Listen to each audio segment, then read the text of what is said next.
Kung balak nyo na ding mag-convert mga idol ng inyong mga pantra ha.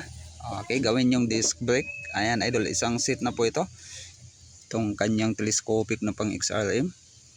Ayan, meron na po siyang disc brake. Kasama na po yung caliper. Okay, tapos itong kanyang brake lever na Brembo. Ayan. Ayan, brake lever. Meron din po dito ano. Okay, para sa clutch lever. Okay, ano, ganyan kaganda idol.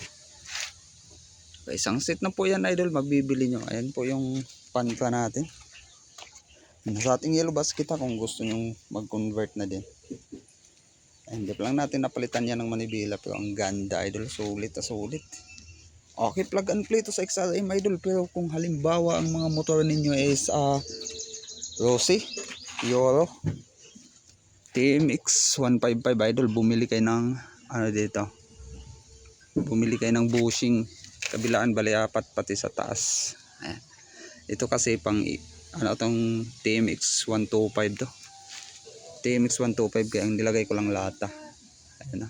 Konting lata lang. Masikip na. Pati dyan. Okay. So nasa ating yellow basket, kumuha na kayo habang meron pang stock.